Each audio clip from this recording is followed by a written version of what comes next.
بسم اللہ الرحمن الرحیم۔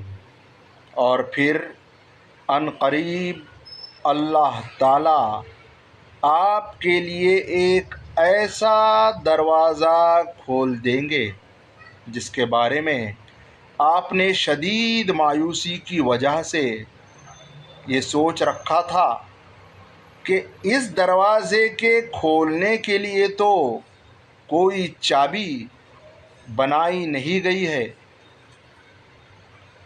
انسان تو صرف مشورے دے سکتے ہیں، مگر مالک معجزات تو صرف پیارا اللہ ہے، جس کی قدرت اور رحمت سے کوئی شخص محروم نہیں ہے۔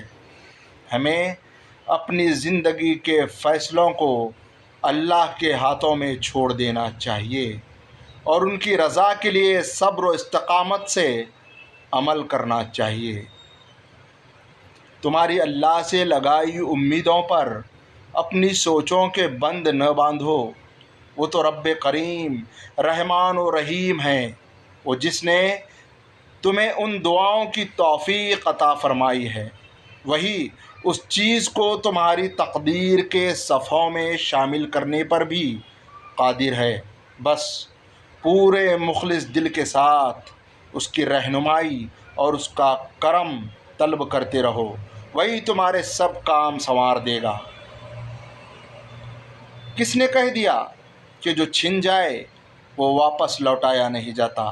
کیا تم نے سنا نہیں یوسف علیہ السلام کا اپنے والد کے پاس لوٹایا جانا، موسیٰ علیہ السلام کا اپنی والدہ کے پاس لوٹایا جانا، بی بی ہاجرہ علیہ السلام کا ابراہیم علیہ السلام کے پاس واپس لوٹایا جانا، ایوب علیہ السلام تک ان کے بچوں کا واپس لوٹایا جانا؟ اللہ تم تک ہر چیز واپس لے آتا ہے، بس وہ ان چیزوں کو تم سے دور اس لیے کرتا ہے کیونکہ تم ان چیزوں سے اتنی محبت کرنے لگتے ہیں جس کا حقدار صرف اللہ ہے۔ آغاز تلقہ ہے تو کیا ہوا؟ تمہارے رب نے اختتام تمہارے لیے بہت خوبصورت لکھ رکھا ہے۔ تمہارا مقدر تمہاری زندگی نہیں بناتا، تمہارا توکل تمہاری زندگی بناتا ہے۔ تمہارے پاس اب بھی دعا کا اختیار ہے، تمہاری کہانی اب بھی ختم نہیں ہوئی، تمہاری توفیق ہی تمہاری قبولیت کی سب سے بڑی دلیل ہے۔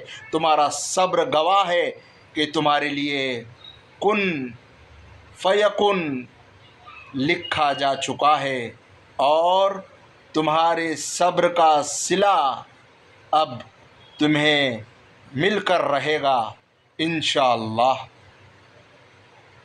اور جب صبر کرنے والے درد سے اللہ کو پکارتے ہیں تو وہ ان کے دلوں کو ٹھنڈا کر دیتا ہے اور انہیں ہر گھٹن سے آزاد کر دیتا ہے۔ تمہارا کام بس دعا کرنا ہے، اسباب وہ خود بناتا ہے اور جلد ہی وہ تمہیں یوں خوش کر دے گا کہ تم پھر سے جی اٹھو گے انشاءاللہ۔ اور پھر دیکھنا اللہ اپنے سارے معجزے تمہارے ساتھ کھڑے کر دے گا اور تم بھول جاؤ گے کہ آزمائش کا دکھ تمہارے صبر کا صلہ تمہاری خواہش کی قبولیت سے ملے گا انشاءاللہ۔